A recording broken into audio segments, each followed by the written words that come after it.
Hello, everyone, and welcome to the Tubecave podcast. I'm your host, Justified, here with my co-host, Weeboo, and Rose was never here. Now, Yo, how you doing, Weeps? How you doing? I'm all You good. okay? I'm all good. You're all good. You're all good. How are you doing, Rose? How you doing? I am tired as fuck.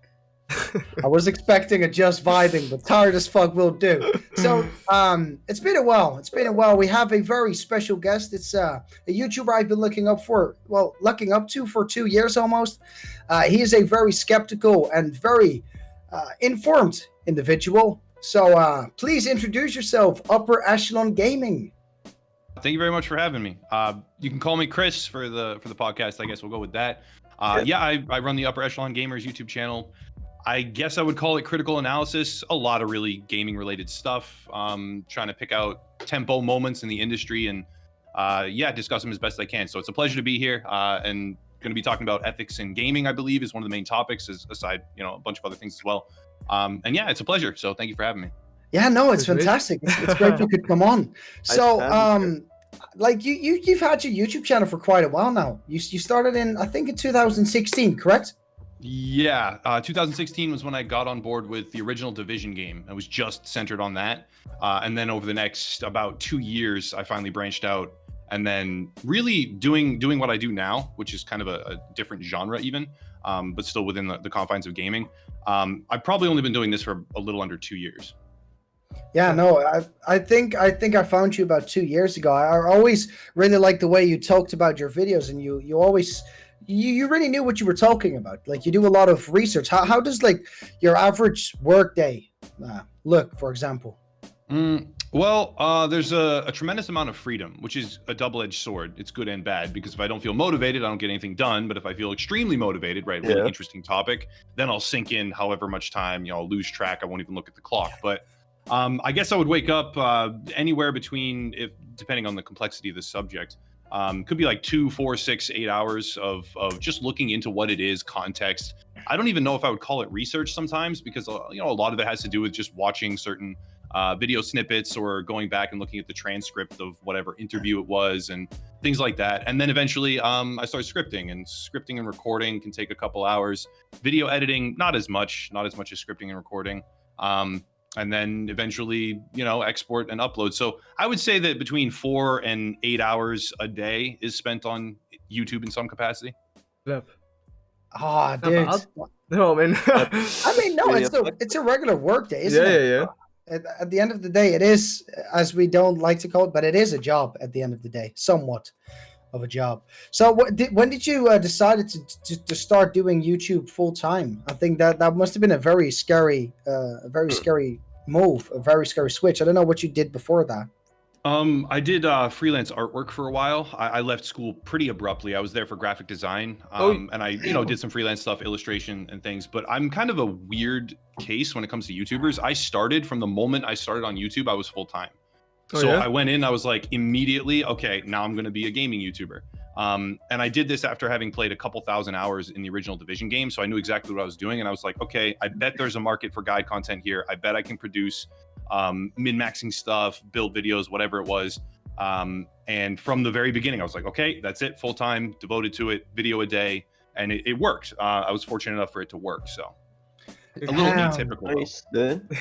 I mean, no, you hear those stories more often. I don't know if you're aware of Tumad, for example. He started just going all in, and it worked out for him. Of course, it's not recommendable for the majority of people, but for a lot of people, it has worked out. But graphics design, that's pretty good. So I do think that you do most of your stuff yourself, because it doesn't seem like you get a lot done by third parties. Well, I mean, there are sometimes I'll bring on an independent contractor for various things. Splash art, especially merchandise designs, various different things. Like, it does happen, but I try to do as much as I can myself. Not only does it give you more control over like the timing, you can sit down and do it when you can sit down and do it. You don't have to rely on somebody else forwarding drafts to you, and then the feedback process, which can be kind of grueling. But also, I mean, it saves resources. The more you can do yourself, the more skills you acquire over time. And I understand that YouTube is not going to be my career for the rest of my life, like, definitely not. So any secondary skills that I can pick up along the way, such as video editing, graphic design, if I can further my portfolio, things like that, that should benefit me later when I do eventually somehow exit content creation, which I'd be naive to think that this is going to be around for the next 40 years and, you know, till I get older.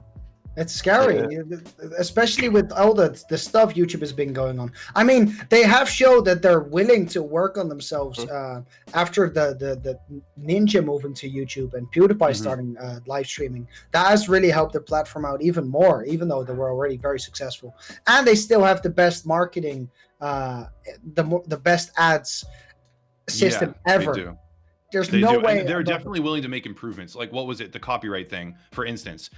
First, it was like you could get a copyright claim and that was over. Now they actually have the payment held in escrow. So if you get a claim, then you dispute it. And then for 30 days, it's held in an escrow account. And then you get all of it if you win. And like, yeah, they're making actual tangible improvements.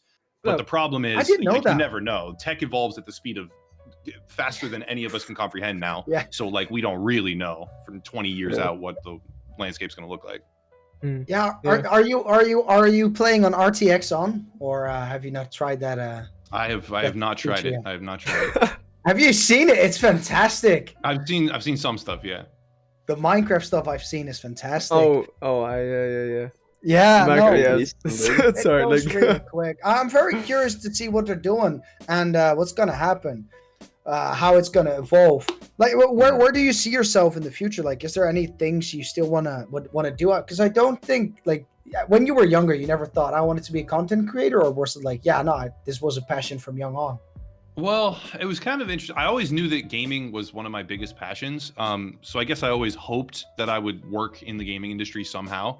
And then there were a lot of times where I would watch Twitch early on, and I would think like, wow, like I could do that. Like I want to do that. Looks fun. I want to do that. And I saw that it could become a career, you know, rather quickly. So eventually I moved into it. It's not like I planned. It wasn't like my dream job growing up. I was, of course, I'm going to be a YouTuber or a content creator or a streamer. But it did sort of end up happening, and it fit well within what my dream probably would have been if I could see forward a little bit further. Yeah, it's cool. I like being in the industry. It's definitely daunting. It's a little bit more labor intensive than a lot of people expect. They're like, oh, you're just playing video games. Like, there's more than that, but it is still very enjoyable. That's good. Yeah, no, a lot of people think that, as I were to personally call it, I always like to refer to it as online entertainment, because it sounds a bit more official, and you can explain it to family members a bit easier than if you were to say video creations, because they always think about movies and stuff, especially the older generations. But no, it is very, very, it's very tired. It makes you very tired to do it. It takes a lot of effort to work on it as well. But you've spoken out against some big things. Has that ever brought you some problems for any videos you made? Well, I mean, I guess I'd have to define the word problem. There's been plenty of controversy. Like, there's been plenty of times where people get mad at me. You know, they send me the usual stuff like, I can't believe you said that. You're wrong. Here's why. Like, but from a large corporate perspective, not really. I've definitely been blacklisted by a couple of publishers. But I think that's kind of normal in the space. Even if you're not going hardcore against monetization or microtransactions or loot boxes, even if you're not doing that, you're just going to naturally line up with certain publishers. And other ones, you know, if you're critical of something, there's a very real chance that they may put you on a certain list or make sure that you're not getting the PR emails or something like that. So I guess from a major corporate perspective, not really. There haven't been huge ramifications. But on a small scale, I mean, the normal stuff that YouTubers go through. Yeah. No, about the microtransactions, that's also a little bit of a suggestion, and I wanted to wonder how much you know about this. Like, you are you're very public about your thoughts about microtransactions and how they're not very ethical in most scenarios. Especially the mobile marketplace, and sadly, our AAA games more and more often, which is disappointing to see. But one of the games that a lot of people overlook is, are you aware of all the microtransactions within Minecraft? No, I played Minecraft a little bit just because, I mean, it was a phenomenon and everybody loved it and it's fun, but I never really experienced any sort of microtransactions or any storefront there. I wasn't looking for it, admittedly, and I haven't looked at it as a game like really, really critically and in depth, but I don't know. Are there tons of them? Are they like massively overpriced or things like that? Yeah, no, I I'll get give, Bedrock for a version or whatever. no, the Java version. The Java. No one plays Oh. the Bedrock version. Let's be real now. Come on, everyone knows that. No, we spoke about it in our previous podcast with the host, but he wasn't very aware of it either. So in Minecraft there is servers, as you know, third-party servers. They're very big, and there's been a lot of YouTubers. It's been very big for years on end, especially with the comeback after PewDiePie made a video. Markiplier started playing it, Jacksepticeye started playing it, meaning the normie audiences came in. But on the there's microtransactions on almost every server, and they're very pay to win. There's loot boxes, there's loot crates, there's ranks that are shown as $500 and then go down to $250, like insane sells that are not actually happening, as you may know. That also happen quite frequent in mobile marketing. Wait, so is this individuals? This is people with their private servers who are implementing this sort of monetization. This isn't the and this has been themselves. this has been going on for years, and Microsoft is trying to fight it. But it has I've never found anyone speak out about this, like ever. Really? Of course, it's an interesting topic. Yeah. Wait, so is it against their terms of service? Does it technically qualify as like real world trading or something? All right. Yeah. They're going to work. Right now, Microsoft is really hammering on it more, and that's just cool because the community that plays those games, especially the factions community, they're so addicted to the pay to win mechanic that there's actually going to be illegal black market Minecraft server soon. Wow. No, that'd be an incredible topic, right? Like the predatory underbelly of private Minecraft or Minecraft servers or something. That's interesting. That's the first I'm hearing of it. They pay that because Leafy. I don't know if you've seen Leafy come back. There's no way you've missed it. It's been everywhere. I've seen it. He's making waves. You gotta admit one thing. His marketing. At least it's been a bit less this time, but it's getting to the point of Belle Delphine because she's killing it. I gotta give her that. She's killing it. Yeah, a lot of people think they're like, oh, she's just a dumb e-girl. Like, I don't know. When you can sell your bathwater. You can sell out of your bathwater that quickly for that price. I mean, yeah, a lot of it has to do with like the simp army and whatever, but like the marketing techniques that she uses are like pretty good. If you look at some of the trolling that she does, the subliminal messaging, like she's actually pretty smart. With it's quite insane. Like it's quite insane. Oh yeah, and the Gamer Go condoms for $10. Yeah, those sold out too, right? Like that's a big way to destroy a booty call. You're gonna pull out one of those, you're just gonna run away from you. I don't know what I would do in that situation. But let's talk about the behemoth, the big guy. You told us a little bit about it previously, and we're always going from one topic to another. We're not very good in that yet, but I guess that's just the way of us speaking. But Raid Shadow Legends. Oh boy. So you're talking about how they recently like reoffered through another agency? Is that what you mean? Yeah, everything. About it pre-recording. Yeah. So they, I mean, I'm assuming most people that watch YouTube know about Raid Shadow Legends. it's about the most common ad. Yeah, it's everywhere. So and you found me correct or not found me, but you're familiar with one of the high-profile videos that I did. It's the most popular one on the entire channel, I believe. That was just, I think, like 10 minutes of talking shit about Raid. I loved it so much. I even featured in one of my videos talking about that shit app. So it died down after that, right? Like I used to get offers from them. I would say one a week, at least one a week, probably more like two. And then it died down. And now they just came back to me with the biggest offer that I've ever seen from them, which included a bunch of money and a flat CPM, cost per 1,000 views. After being silent for so long, and I just had to wonder, I had to think about it. I was like, okay, so they know, like if I accept that, it's like walking off a cliff. I can't do it.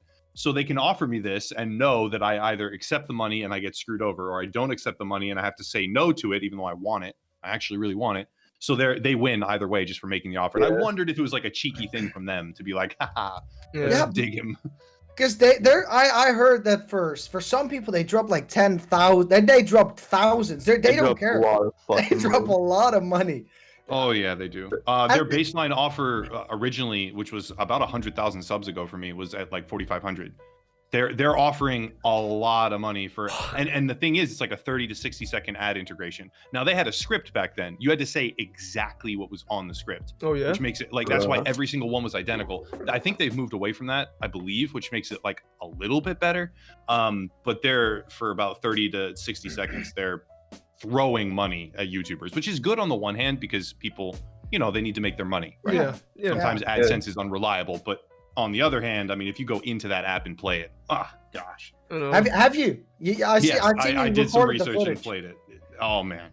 Are you familiar with more mobile games? Like, if I were to name some, you might know? Do you know Vikings War of Clans? Have you? I know Clash of Clans. I don't know War of Clans. I know Lords Mobile. That's another one.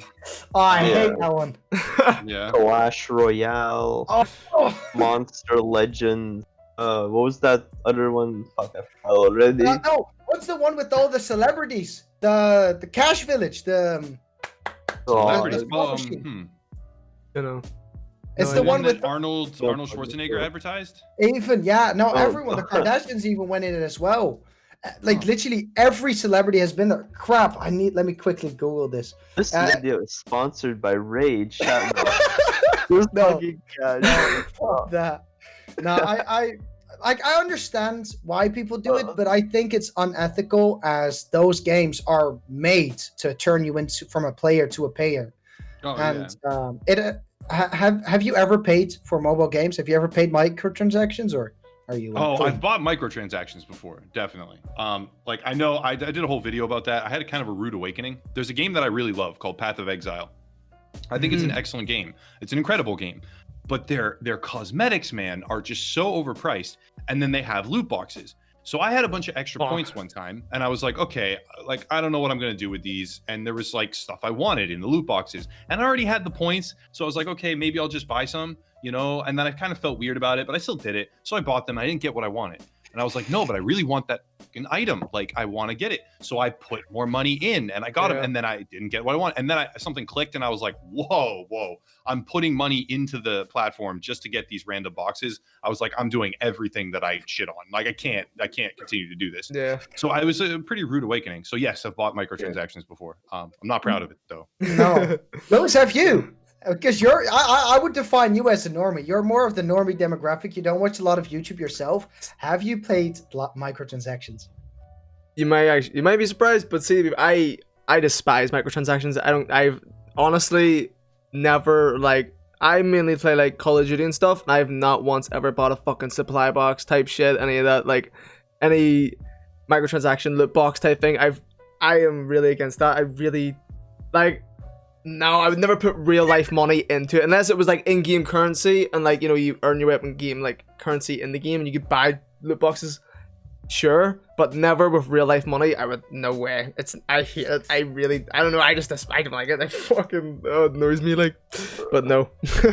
I sadly have. I sadly have. I think I'm one. I used to be a well. I'm naming a creator. I love you, JonTron. I love you, but you did screw me over. He did a advertisement for Viking War Thunders. He's also done Raid Shadow Legends. By the way, I want to talk a little bit about JonTron. I don't know. Do you watch him yourself, Chris? I don't necessarily keep up with the content, but I'm definitely familiar and I've watched a decent amount. Yeah. He's done it well. He's really transitioned out of the YouTube scene, and all of his videos are made by a business. He has a lot of crew members, from what you can see. He has a set. He has everything that you could wish for.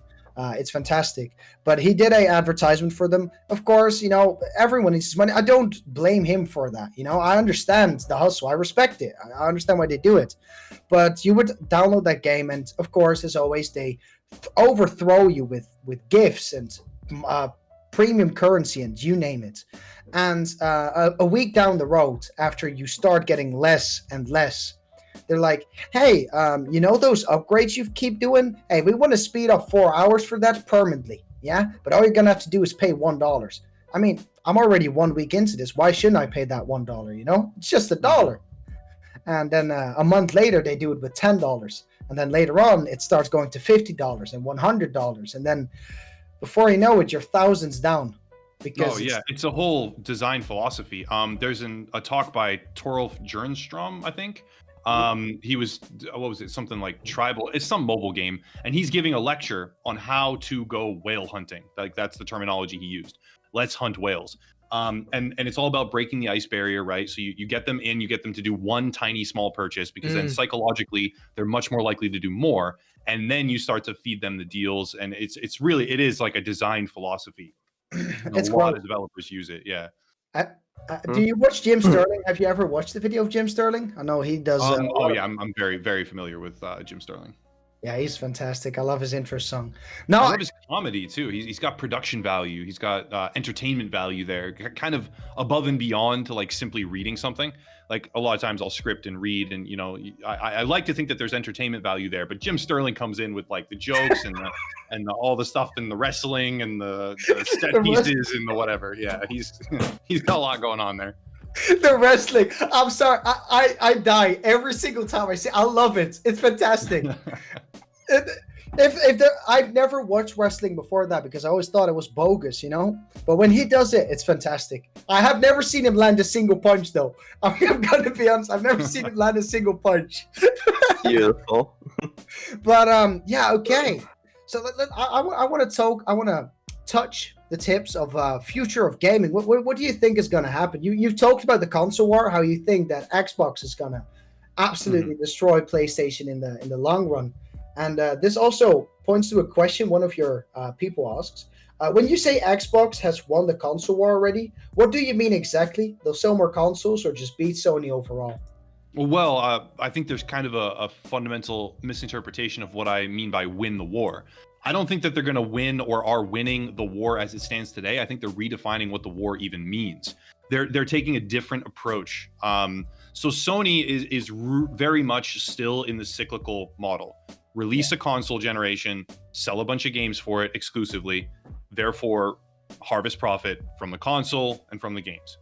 Microsoft is trying to uproot that. They're trying to change it. They're trying to say, okay, we want an entire ecosystem, backwards compatibility. Everything that you get is available to you on everything. xCloud, streaming on top of that. Game Pass, you're paying for the Netflix of games. You're able to play your games on your phone, on your laptop, on your whatever you want. So they're creating this larger ecosystem that transcends the simple concept of sell a new console and then sell games for that new console. And if they are successful, I don't know that they'll win the war as it stands. I think they'll move beyond it. They won't even be fighting the war anymore. Yeah. They'll be in a different category. Yeah. I think I personally would think, well, like, I like Sony, right? Or like, I don't really I give a fuck about like liking different companies, right? But if I like PlayStation or whatever, right? But I agree with the sense of, I think what you're saying there about like whole Game Pass and the Netflix of games, like that, like, see, Game Pass, that's insane. Like, that's probably one of, like, that's a really good I don't even know the words for it, but that's a good thing they've got going there, like, that's fantastic. You get access to so many games for great, man, it's great value. It's a freaking, like, it's a quid from like a fucking pound for a month, man. You get all these like AAA games. It's like, what? It's actually it's like a really interesting way too that they're roping in the PC market. So what a lot of people don't think about is that Game Pass applies, right, cross-platform. Yep. So a lot of people are thinking, okay, I have a PC and I play on PC. I know, like PC Master Race or whatever. I normally wouldn't even play on console. Yeah. But because of all this cross pollination, they might even get a console. They might even go down that road.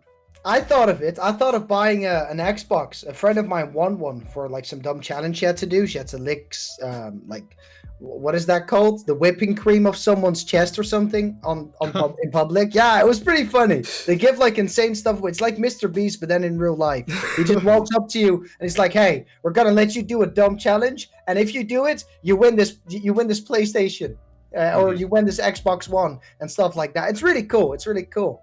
And no, but I think Xbox is really doing good in that. It's that, like, they're carrying more for the gamers right now. No matter what demographic you are you a normie? Are you is this your first game you've ever touched? Don't worry. Here's everything. Enjoy it. Because the old games they are important. That's why, for example, ROM hacks are still somewhat allowed. You know, of course, publishers hate them, especially Nintendo. They hate them. But there is some laws against it that they cannot get rid of it. Emulation is legal, and it is for a good reason, because people need it to better themselves in game development. And getting access to all these games, I think it's pretty cool. I think Microsoft is really going to change moves. And I think, personally, that their next console is going to be a beast. I don't know. I don't know if they're going to pull up with specs wise, but they could. It will see. Mention again. I see what you mentioned there before, just about xCloud or their streaming cloud service. Like, if they can pull that off, like, I think that's going to change the game. Honestly, I mean, like, Stadia had a chance, and fuck, they messed up. Stadia. Oh my god, they messed that up so badly. And like, Microsoft honestly have the perfect chance now to go right from their mistakes. Fuck that, we know how to make this work, and if they can pull this off, this could honestly be like, this could be game changing. Like, it could honestly be on your phone, anywhere you go and play, just whip out your phone, tablet, iPad, Wii laptop, whatever, and just get up and go and play. Like, and if it's like if it's a decent, for good value of like the game, like Xbox or the Game Pass, like software. Yeah, no, like, you don't have to buy it on Stadia. You have to buy the game for $60. Like, what? Exactly. Like, Microsoft have got a really good head start here, I suppose. They're like, you know, they good clearing field. I don't know how to put it, but yeah. Chris, have you tried GeForce Now? Have you? I mean, you probably have a good gaming rig, so you probably haven't even paid an eye to it. No, I haven't tried it. I've looked into what they're doing, because I thought it was a really cool concept, and I thought there was a lot of value in it. And then especially because, I mean, certain publishers started to pull their games, right? That kind of caused a bit of a rumble. But yeah, so I've looked into it. I have not personally used it though. There's a latency thing. Like, I don't think streaming's ready yet. I think Microsoft is in it. They're closer to it than most other companies, but I still don't think it's ready. Yeah, that's what I mean. They need to get it right. Like, it needs to be like, as you say, the latency is the biggest. Like, I don't like that's why before I haven't tried Stadia. I personally have tried GeForce Now, and the thing that's always put me off is the latency. You feel it. You can feel that, like, and it ruins the whole experience. I mean, I use it myself. I'm running an old computer. I started this content creation about 8 years ago. Back then, as you said, technology advanced too quickly. Like a gaming rig from 7 years ago, 8 years ago, that was $2,000. Right now, it's now worth like $300. It's insane. It's insane. Yeah. It hurts. But for example, I use GeForce Now, and the latency in FPS is terrible. Absolutely horrendous. But for some games, and I think Stadia did that pretty decent as well, besides the fact that you have to purchase them. But like for story-driven games, I don't think it's too bad though. I'm really curious to see what cloud gaming is going to bring in the future, and hope it's not going to be affected by microtransactions. But of course it will. There's no doubt. Yeah, the biggest draw that I can see for cloud, even if cloud gaming is inferior, which I think it always will be to like traditional PC gaming or something, but even then, you have cross save, so you could log into your phone for a game from Microsoft and then play the same character on the same account that you then could play on your laptop and then could play on your console and then on your PC, and you could go to your friend's house and use their, like, you're instantly connected to everything else, right? Yeah. So it's kind of giving you that larger account feel, your overarching account that has everything. You're not losing things in the transitional period. Like PlayStation 4 to PlayStation 5, you're going to lose content. But with the new Microsoft model, hopefully, I think that's what they're going for. You don't lose content. And I think they're going for like an iterative console generational thing that's like phones. You know how the iPhone comes out with like a new iPhone. New iPhone. I think they're going to do that with consoles, which means I don't think they're going to see as many individual sales per generation, sub-generation, but they're going to be harvesting profits more often instead of this one big cyclical thing. Just like PC, Game Pass, they're still selling that. It doesn't matter if it's a new console, anything, they're still working in the subscription model. So their cohesive business strategy to me is superior to PlayStation right now. Yeah, and I think cloud gaming, I think the cool thing about cloud gaming is I think it's somewhat going to bring back that LAN party vibe, because you're literally able to bring your game everywhere and play with all your friends. It's like the handheld consoles back in the day. They're stepping up their game, because right now I can grab my Xbox controller, I can link it with my Android device, and for example, through one of the online platforms that already have cloud gaming, I could just play a game on the go. That's dope. That on your phone. It's like 10 years ago, no one would have thought we could have done this. No one. It wasn't thought of back then.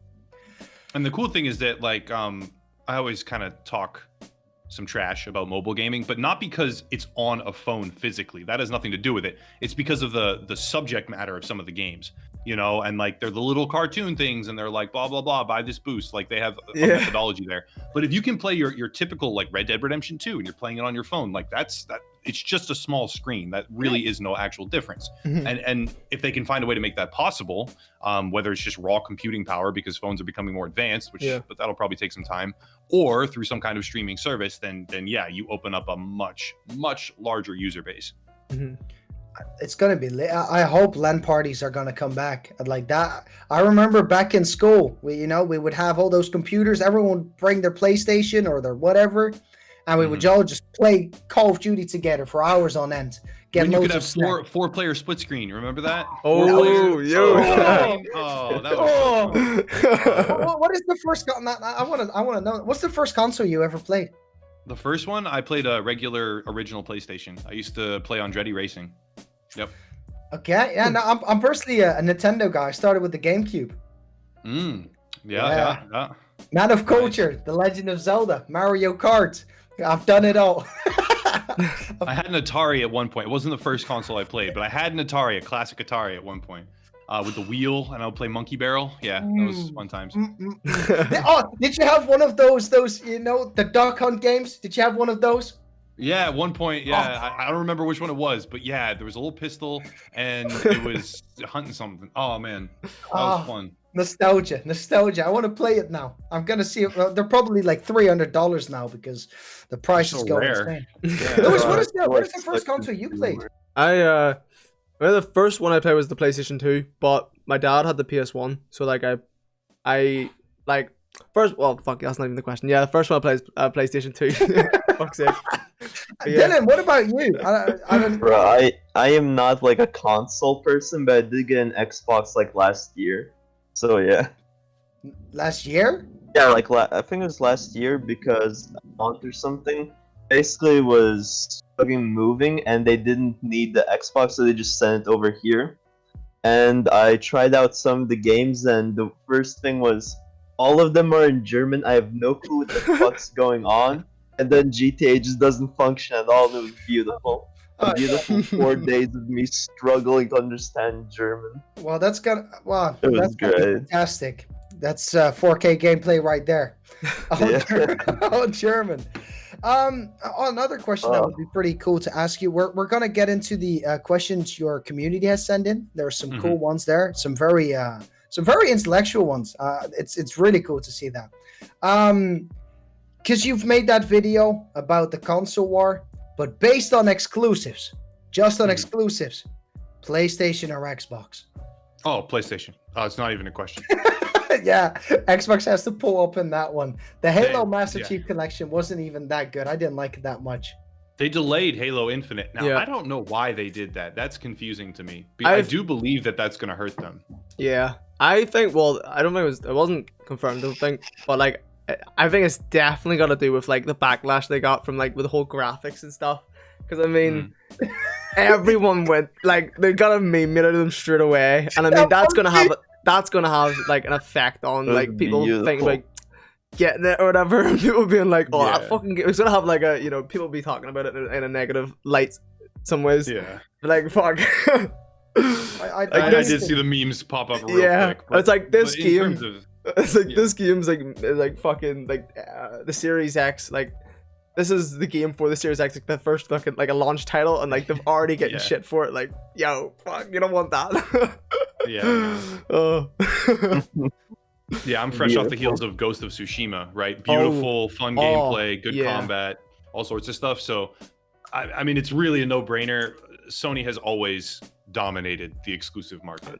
Upper Echelon, you haven't read the questions people have left under your tweet, right? Or have you had a little... I know they started leaving them, but then I was coming in here to sit down and grabbing a soda and stuff. So I I haven't like specifically read or thought about them. No.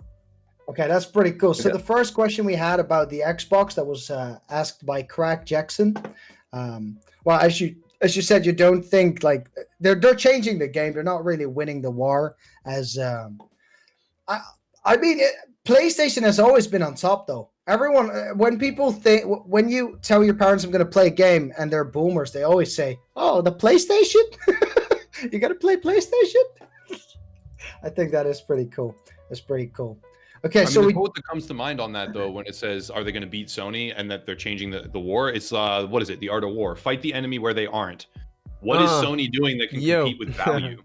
What are they doing that can has any shred of competition with Game Pass? Nothing, right? They could. Yeah. I think they can. They absolutely can. they reformat tried. PlayStation They Plus. tried. They Yeah. tried. Oh, But that okay. it was shit. Yeah, It was It's shit. possible. Like it's not impossible, but right now Microsoft is boxing an opponent that isn't in the ring. Oh yeah. Right? They're just doing stuff that Sony isn't competing with. Like- so eventually they win, but they don't win by knocking them out. They just win by what? By disqualification even, or I don't even know the terminology. Yeah. They would win, but not like because they beat them. Like you think, Yeah, like, yeah, go. what was I just gonna say? With PlayStation, yeah, like when you think of PlayStation, they just have the console and their exclusive games and stuff like that. That ecosystem, whatever. That's what I think of when I think of like Sony and their PlayStation, whatever. But Xbox, you've got your family of consoles, whatever, and then they've got Game Pass, xCloud coming up, and they've, like I said, they've got the whole multiple different products in the And like the you know computer. right there. Oh yeah, and fucking Computer. They got Yeah. computer. I can play an Xbox game right now, and it's like $1. It's Mhm. and the value, because PlayStation has tried. I don't know if you were aware. PlayStation had PlayStation Now, which was I don't know if they still do it. They tried it a little bit, as far as my concerns go. But that you would get access to like old PlayStation titles, like the backwards capability. But it was like $15. It was $15, and you got access to like some very old games. And of course, the Uncharted series, which is a good series, don't take me wrong, it's a fantastic game series. But the majority of people have already played it or are not willing to pop down a $15 a month for it. You know, Yeah. I think Xbox beats them out of the ring in that one, Like- by far. definitely They with also like have more resources too, right? Microsoft is not confined like this. They can lose money. They can lose money for like 10 generations if they wanted to even keep playing the generational game. They could just lose and lose and lose and lose, and they're fine because consoles are not their main income source. Yeah. Consoles really they're not a cornerstone of their entire business model. But Sony can't afford to lose like that. Yeah. Sony has to make it work. And that's why they're limited in their options. They can't eat a loss over and over and over again to try something new. They have to do what works, and they have to keep going, or all sorts of problems ensue. Whereas Microsoft has that flexibility just based on raw resources. They can acquire more studios. They can take a loss. They can do all these different things because they're have massive. more. They're Yeah. massive. There's no way that they're not gonna get knocked out of the ring that easily. like And like Amazon, they could go making a loss for a very long time, you know, Mhm. and keep, because aren't they teaming up with Facebook Gaming right now as well as a streaming platform? Since There was Mixer kind is of a over? partnership, right? Because Mixer went under, and funnily enough, I think they acquired Mixer in like a joint way because they wanted to get the tech as well and like maybe do something with xCloud. That's just speculation on my part. I could be wrong, but yeah. So Mixer is shutting down, and they had some kind of partnership with Facebook because Facebook acquired all the partners and were like going to bring them over and get the contracts or something. I didn't look too far into it. I'm really curious what it could pull in a lot of normie demographic that normally wouldn't be in live streaming, you know, into that kind of stuff. It could get a lot of new views. So I'm pretty interested to see what they're going to do that into the future. And now we're talking about the Sony thingy. I think that's a good actually segment. And you wanted to say something? it just came into my head there. I was actually thinking when you're talking about Mixer, when you were saying about Mixer, there's a feature on Mixer where it's like it's like a quality setting where it's called FTL, which is faster than light. You turn it on, and basically when you're streaming, like I've streamed on it like a few times, and when it was obviously still up, I'm not lying, it was legit, it was freaky. You're watching yourself, you know the way most streams have like a delay, a slight delay, or there's a delay on like Twitch or anywhere else you stream, but on Mixer, I'm telling you, this thing was like you were moving exactly with it. There was no delay at all, and it was kind of making me think there when you're talking about features or whatever. What if they could somehow apply that technology, whatever, into xCloud in a sense? I don't know, but like, I'm honest, I'm not even lying. It was like there was no delay at all. It was crazy. It was mad. But I know it's a completely different thing from like, say, streaming like a game and a face cam than actually streaming a full-on game to the consumer device or something like that. But no, they're on some good stuff. Like, I'm really interested to see what they're gonna do, because for all we know, they could just come in and sweep the entire stage and just be there. Like, hey guys, we said we were gonna do it. Here we are. How do you like us now? But as Silent Ahoy or Weeb Gamer said on Twitter, you're in charge of the Sony division to improve the console and services to the clients. Your job is to defeat Xbox's new generation of consoles. You decide what has to be done to it. What do you do? So for Sony to beat Microsoft with this console iteration, I think they're already in a position in terms of like day one and launch day sales. They probably will already win. They just need to make a small turn, in my opinion, and focus more on value. So if they can bundle a few things with PlayStation Plus or reduce the amount that you're paying in some ways, I don't know, just provide a little bit more value and compete with Microsoft on that. And you don't even have to go full Game Pass and say, okay, like, well, now we're going to do all the PC stuff, and you can't really do what Microsoft's doing and compete exactly the same way. But if they focus a little bit more on value, and also, I mean, the exclusives do work. Yeah. I don't think it's a long-running strategy that's going to take them decades into the future, but right now they work. So if they can secure a few more titles, then they'll win on this current. They'll win the battle. I think they're going to lose the war no matter what. It's David fighting Goliath, but Goliath has a helmet on. So like, they're gonna lose the war, in my opinion, but they can win this battle pretty easily. So hot. I think personally, because the Sony, I think Sony did good by taking the pay module from Xbox, what they had back in the day, and I think Xbox did a very big one of getting rid of that entire thing. You know. I think that was a very interesting shift to see, because it was always, Microsoft is trying to get more money. And then Sony came in with their PlayStation 5 and we're like, hey, we're going to do the same thing. Or the PlayStation 4. I'm sorry, I'm completely messing this up. But they just came in there. And didn't they get like a little bit of backlash when they started? Like when they did that? Xbox? No, PlayStation, when they started to go to the paying model, like the PlayStation Online and stuff. Probably. I mean, anytime you increase cost, you're going to get backlash. I mean, like, especially, what is it now? They're trying to look at raising game prices from 60 to 70 for AAA titles. I mean, some publishers. There's always going to be backlash when you say pay more. What I also think that the deluxe editions and stuff like that. Have you played Ghost Recon Breakpoint? Have you tried that monstrosity of a shit form? That was a bad one. I don't know what the deal was there. I mean, that game did so badly that Ubisoft had to downgrade their entire development model and like push back games. They had to redefine what they were doing because that game did so bad. It was I don't shit. know what they were thinking. Yeah, it was really bad. It was filled to the brim with bugs. It was like a Bethesda game. And like, it was about on par. And then, I mean, if you look at the character models and stuff, it was just unbelievable. And especially when it's coming out, I mean, around the same time that the hype was building for Death Stranding. And you look at like the motion capture versus whatever the hell Ghost Recon was, and it's like on a AAA level, you can see what can be done. You can see the graphical fidelity that is achievable. And then Ghost Recon Breakpoint, it was like, wow. Yeah. It was a cash grab. It was literally a cash grab. I mean, the first one was flawed. It was good, but it was flawed. What, the Wildlands? Yeah, it was flawed. You know what? I actually really like Wildlands. I'm gonna down. I don't know. I actually really enjoyed it. I thought it was a good fun game. with friends, but it was flawed. It was very repetitive. I'll definitely say it's definitely so much better with friends. Like it does get really boring on your own, but like with friends, like I had so much fun. Like that game was jokes. That game was proper jokes. We should play it soon. I'm down to do that. Definitely. It was just a massive world of just pure.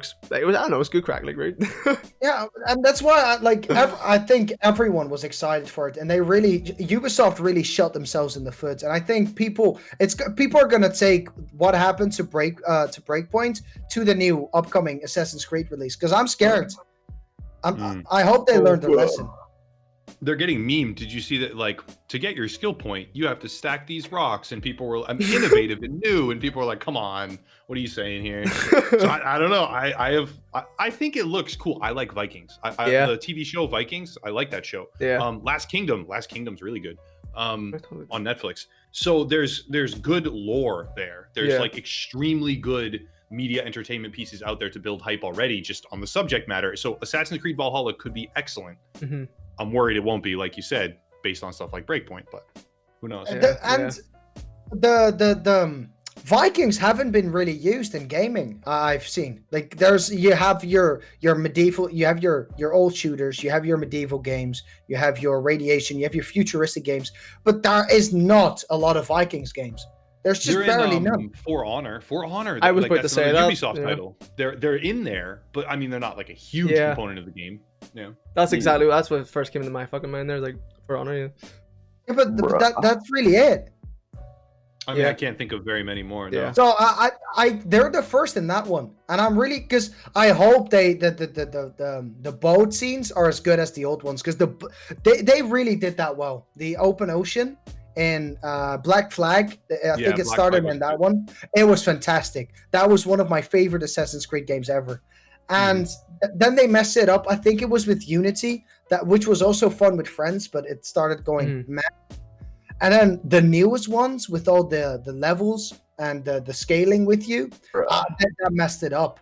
It was no longer the RPG framework, yeah, right? The gear curve and stuff. Yeah.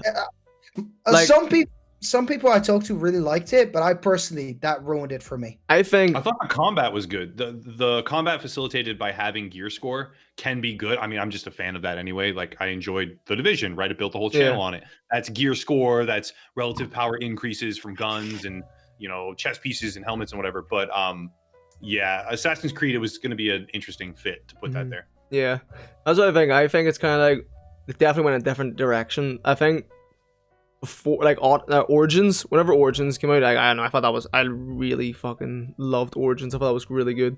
And then when Odyssey came out, definitely with a whole new, like, it went down, would it be an RPG style? Is that what you're saying? Like, it went more down that route. No, the stealth was gone. Yeah, I was just like, what?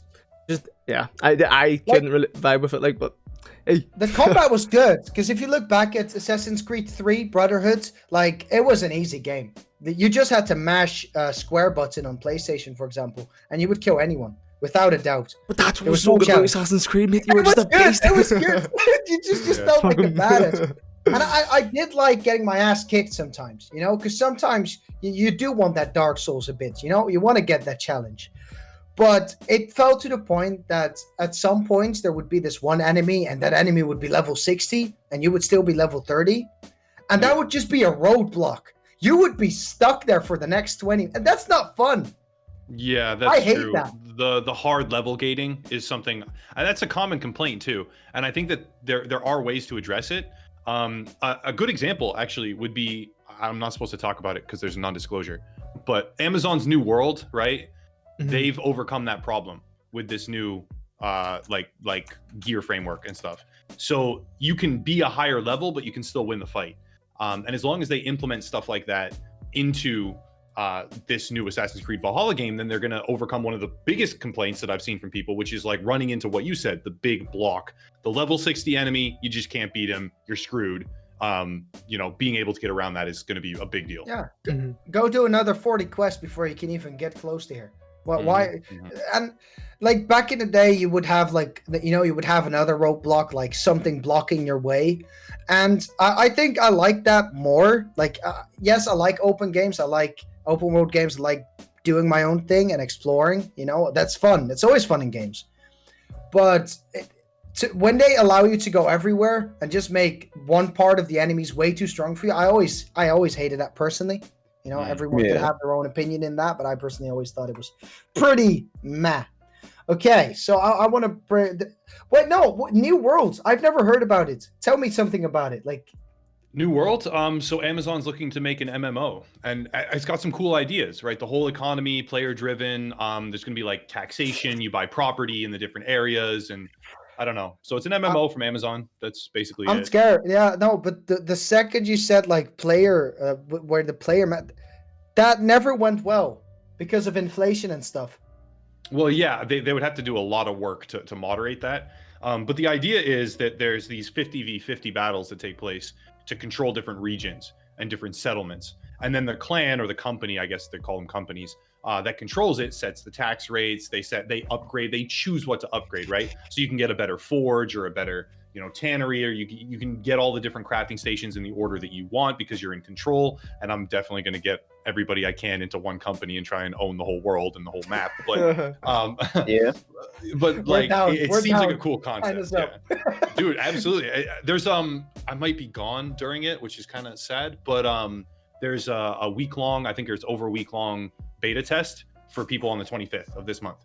And it's open. You can stream it, you can play it, you can talk about it. They did the density test, which was non-disclosure, so that's what I'm kind of going on. I am a bit scared, especially about those games where there is no AI at all, and especially if it's like 50 versus 50. What are they going to do once the game dies out? There is AI. There's invasions and there's whatever. Like there's all sorts of player NPC controlled stuff, right? AI controlled stuff. But then for like regional conquest is what they want players to be, like sieging, right? Attack and defend, siege engines, stuff like that. It looks like it has potential. Now, again, pretty much every MMO that comes out is like, we're gonna have all these amazing things. And they never do. And it's like, and that never does. Yeah. So I'm skeptical, to be sure. Just like Ashes of Creation, that's another one that's promising the world. We'll see. I haven't seen. Let me quickly read it.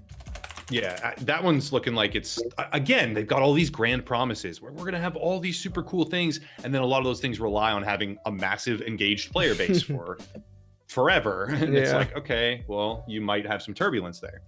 But New Worlds has overcome, I think, going back to what we were saying, the level gating system. Like I was going in and like me and my group were killing stuff that was way above our level. Way above. So we were, I think, like level 20 something. We were in there killing level 40s and 50s because we grouped up as 4 and we just juggled aggro. So it's doable. Cool. Yeah, so it's very, very doable. And I was thinking to myself, I was like, this is cool. I'm not just going to this region and then that's it. Like I shouldn't be here. I can go anywhere on the map at any level and theoretically potentially win the fights. As that strategy, but does it, and is it like going to be, do you think it's going to be rewarding with the experience, or is it going to be like World of Warcraft and RuneScape where you just don't get any because you teamed up with higher level people? It was rewarding. Oh man, okay. That was faster than everything else, right? And then we found a glitch and we exploited the glitch to get a ton of levels. But like it was rewarding, right? So doing these things, yeah, right. No, it's good. I thought it was a good system. I thought it had better progression balancing than most other games, and that type of progression in Assassin's Creed Valhalla would be very good. Oh yeah, I think it would create an engaging open world. Have you played World of Warcraft? Yeah, I played back in Lich King, a little bit in Burning Crusade, but mostly in Lich King, and then I quit when Mists of Pandaria came out. Yeah, that's a long time. I wasn't back. I came into it quite late. They do keep on pushing out stuff. It is a difficult game to get into, though. I played Classic when they launched the Classic servers. Oh, that was fun for a while, but I mean, it's a hell of a grind. Yeah, no, dude, I tried it, and I just, like, I have ADHD, so I hated all the reading. That is not for me. Yeah, my guild wanted me to be level 60 in like 3 days or something, and that wasn't gonna happen. Well, your name, what is up with the name? What name?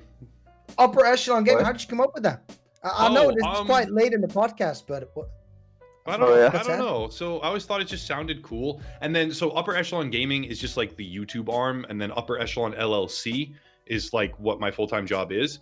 And that's what, like merchandise and whatever, and that's the structure through which I can hire people and branch out and try different things. But Upper Echelon, it just sounded cool, like the top of the top, the elite, right? It seemed awesome. Originally, it was going to be Upper Echelon Agents, which for the division, but then like a little voice in my head said no, because what if you need to branch out? Like, don't make it about one game, just in case.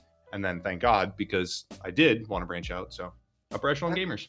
How do you feel that you're now gonna get cancelled because you exploited a glitch in a game? No, just kidding. That's what it was about. I mean, I submitted the feedback too. I was like, "Hey, listen, this happened and this happened, right?" So, like, I mean, I like to think that I'm good with them. I'm good with them.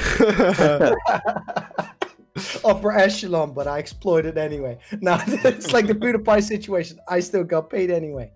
Okay, I want to get another question in here from your community. This one is by DumDum95, going by the name Derb. If you could push for a huge chance on 3 big corporations, gaming and non-gaming each, which would you pick? Gaming and non-gaming each, so 6 in total, I guess. So 3 in gaming I'd just pick 3 of the major publishers. And I would try to get them to understand that the methodology of like CD Projekt Red, for example, is very, very good. So something like Take-Two Interactive, I'd just probably like get rid of Strauss Zelnick, the CEO, and then have them follow a much more, I don't know, consumer-friendly methodology. And then like 2 other big ones, I guess. So Take-Two, EA, and I don't know. Come on, Bethesda, because I like Fallout. Yeah. Yes. They need to fix their shit, bro. What the? So they could, that would be a huge improvement to them. And then non-gaming related, I guess Epic Games is still very gaming related, but like I want to redefine what Epic Games is doing with the exclusivity stuff, because they're doing a tremendously good thing with their developer split and the ability now to like lower the cost of games, and then all the free games that they give, like they're giving value. Epic Games is actually doing some good stuff, but like this whole poaching exclusives, I would want to redefine that. Did you hear of the lawsuit? Yeah, so they're suing Apple and Google because I was actually just about to bring that up. I was literally about to bring that up there. It's a big dick move. It's a big dick move. But I don't. But like, think about it. So they have their app, and then they agree to the terms of service that says you have to use our payment plan, and then they don't use their payment plan, and then they get kicked off the App Store, and they're like, "No, I'm suing you." How crazy is that though? That the fact that Fortnite is kicked off. Like I say, I know it's off both the stores, but off like Apple's iOS, like oh fuck me, I messed it up. I mean off the App Store, and like millions. There's like a huge, like I know from like kids or whoever's fucking playing it, like they can't go online download it or whatever. Like that's kind of fucked. I think that's kind of crazy. Like Fortnite's huge. Fortnite's huge. So yeah, it's a big deal. Yeah, like I mean I do understand and I do respect where they come from. But on the other side, I don't want them to win the lawsuit, because it's going to allow companies as Raid Shadow Legends to get even more money. I mean, it's an interesting thing. Like, I don't see how they have a case. They put out this video and they're like, "Don't let 2020 become 1984." Yeah. I'm like, dude, Fortnite getting pulled off the App Store because you blatantly violated the terms of service that you agreed to is not the same as George Orwell's dystopian future. Like, no, it's just not real. Oh, beautiful. I like how we're all. It's good how we're all educated on what's going on right now. It really adds to the relevancy of the podcast. Like, I think that's crazy. Like I know a lot of like cousins or from younger siblings or younger family members or whatever who are like obsessed with Fortnite and all, and they all have iPads and all, and the fact that Fortnite's kicked off, like if they hadn't downloaded it, or like they're going on to look for the game to download, and they're like, why the hell can I not? Where's Fortnite? Where's it gone? They're probably going mad. There's probably kids over there who have no idea what's going on. They're going crazy. How much you want to bet that there's already, if you look up Fortnite, there's probably one of those scamming apps probably on the top. Oh, that's a fair point. Probably. They put it, I mean, it'll get cleansed, right? Like they do a good job moderating the store, but yeah, I mean, that's an open window, man. I mean, I don't. With all the unethical marketing that's going on, especially to kids, because you got to understand that they're trying to appeal to the kids. I don't know. I think it's always I really do think they have to reevaluate the entire business schedule, entire business module on there. Mm-hmm. Well, I think there could be regulation that comes down the tube. I mean, we saw it a little bit with, what is it, Josh Hawley, senator? He proposed there was like a regulation bill, but what a lot of people didn't understand is that it was targeting loot boxes and any sort of pay-to-win microtransaction, which is a big deal. Now, I had really broad language so that they could regulate what they needed to, and it stalled out, I believe. It stalled out in committee or something, so it's not going anywhere, but it's there. Like, eventually, it might get through. And if a piece of regulation like that gets through, then the government's going to redefine what these standard practices are. Now, I don't think that's a sledgehammer in a china shop. We don't know if that's a good thing. It probably won't be, but it's something, and it would change everything. So I think the most likely scenario is that they go like 3 steps too far and then something else comes in from the outside and like changes how these things are working. Yeah. But then again, you've also had EA and their lawsuit, and that didn't change nothing. Yeah. It didn't change. Sadly, it didn't. And the way they just word their stuff, that it's all very smart and very intellectual. I mean, they have a lot of money. They have a lot of resources. So you like, I always come back to the thing. Like, I can look at one of their policies and say, wow, EA is clearly violating this, and this.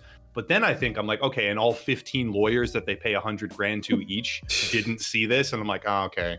Well, they probably have a contingency. They probably thought about this, and they have a defense ready to go. It's a little daunting, right? I'm still never gonna like shut up about it or like get disheartened, but you know, consumer advocacy in this industry is difficult because they have so many resources and it's so complicated, and they can find all these loopholes, and they can Yeah. Crap, now I forgot what I wanted to say. Crap. That happens sometimes. All right, we'll just bring in a little question. Okay. This one is by Captain John Tuttle, Twitter handle Cargo. He says, "Why do hot dogs and buns still come in non-equal packaging? And why have we not yet killed those responsible for perpetuating this war crime?" Well, I have never counted the number of hot dogs and buns, and I'm assuming there's more hot dogs than buns, which would seem that they're trying to make you buy multiple packages of buns. So you'd have to look at who manufactures the buns, and then they're probably the ones that are responsible. To be fair, I think this is a massive conspiracy. I think we need an episode about this just in general. Yeah. Okay, so now time for the most important question of your whole career. Tits, ass, or thighs? Which do you prefer?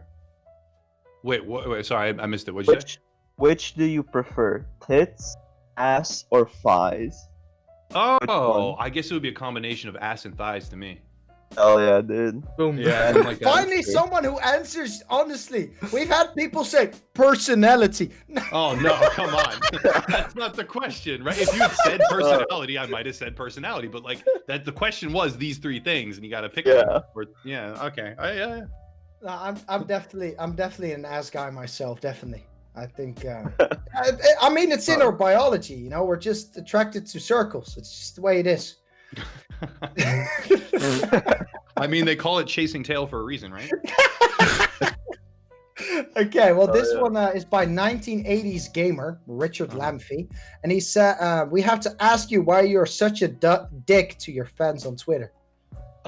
Oh, I actually think I saw. I think I know who that is. Oh, I'm a dick because he asked me. All right, so I said something about marijuana being a higher scheduled drug than like methamphetamines and cocaine and stuff, because it is. It's Schedule 1 and they're Schedule 2. And he was like, "Can I get a source for that?" And I was like, "It's the fucking U.S. government, man. Like, I don't even need to give you a source. Like stop. You're dumb." And he's like, "Well, you don't have to be rude." And I was like, "Okay, man. Like, go away." I mean, yeah, no. Sometimes people ask stupid stuff. It's just the way it is. No offense to you, Richard, but and this one is just a shout out because he was one of the first, which goes to Magna Martel. He says, "This is beautiful and I have to see it." So I hope he did come around to seeing it. Thank you for clicking on this. It's pretty cool. And I think that's the question. That's the questions you're there. Oh no, wait. There was one more question. Give me a second. There was one more question. Yes, I love this one. If you could change YouTube, what are the top 3 changes you would implement to make it a better platform? Okay, number 1 right off the bat is transparency. I would have some kind of weekly, monthly, bi-weekly, I don't know, press release or something saying, this is what we changed. This is how the algorithm changed. This is what matters in the algorithm. Like much more clarity on what is going into this stuff. Number 2, I would want a fixed auction system that is not hidden and arbitrarily defined by like, how do I say this? So the Google Preferred program and all the best advertising is by auction. but they never tell you how those ads are awarded. So I could have a really popular video and get none of the good ads, and then somebody else could have like a really shit video and get all the good ads. Yeah. And I don't know who determines that. YouTube, somebody, algorithm, who knows? What team that works on what algorithm? Nobody knows. I would want more transparency there, but specifically a more fixed distribution of the profitable ads on YouTube. And then number 3, probably something to do with copyright, but I don't know what yet. Yeah, no, How would I change it for the better? they did pretty well. I think it would be pretty cool if they would, for example, because I've been here for 8 years. Lewis has been here for a while as well. So has Rose.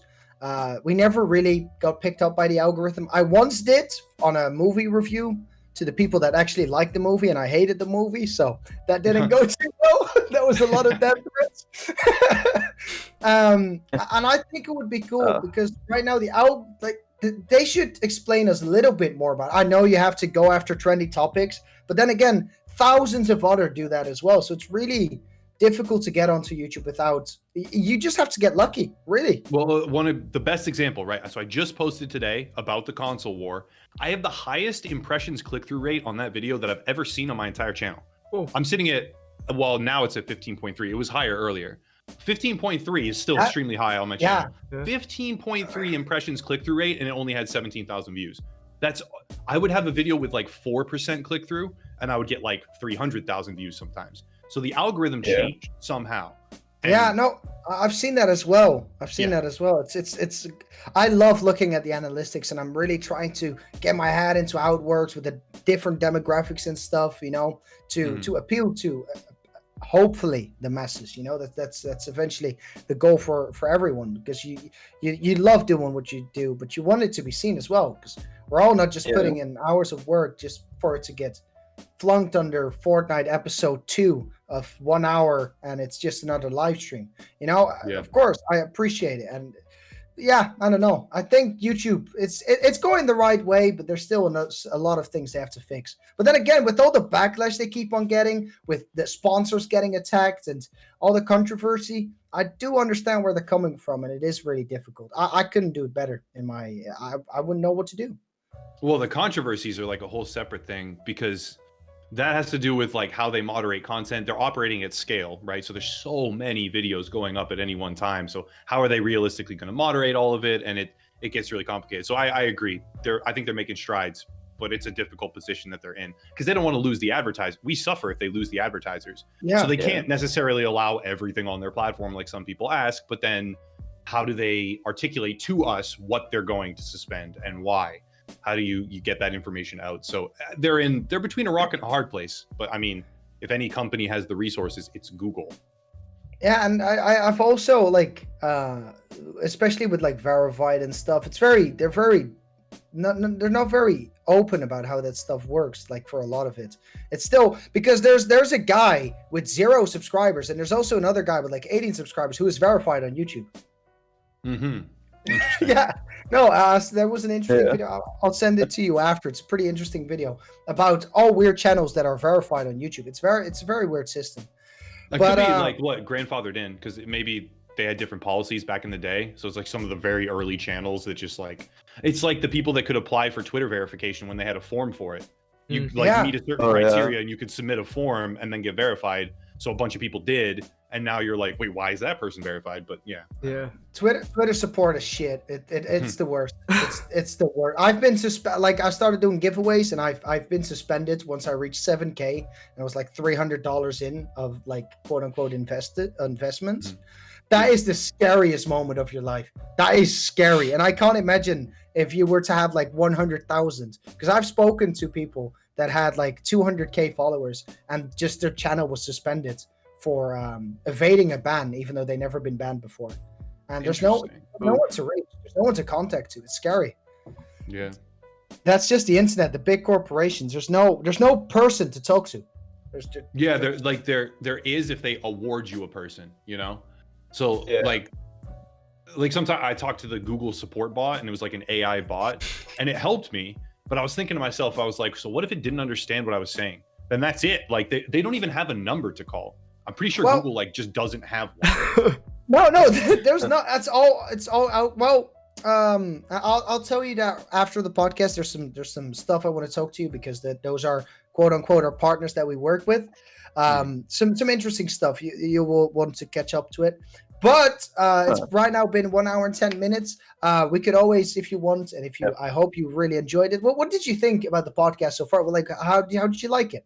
That was fun. You guys are fun. Good conversation. I like that we came in a little earlier, had a couple conversations about things. You know, got the conversation flowing. It's cool. I like the format. I think it's pretty fun, and I can imagine you guys are going to have a lot more guests and a lot more segments, and it's going to go pretty well. So I was very happy to be invited on.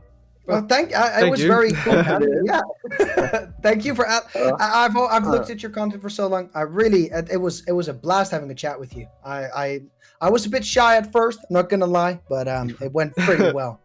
Yeah, no, we're going to the plugging section. We're going to the plugging section of the podcast. So, is there anyone you want to shout out? I don't know. I guess not specifically. Definitely make sure to follow these guys on all their social media.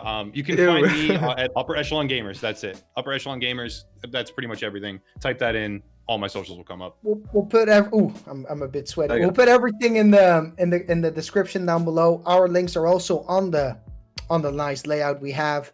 Pretty cool. And with that, I want to end the podcast. It was a very fun chat. I really liked it. It was great. Yeah. So with that out, I hope you enjoyed the podcast, and we'd like to see you in the next one. Yeah. All right. That's it. Peace. Bye-bye. Bye-bye. Bye-bye.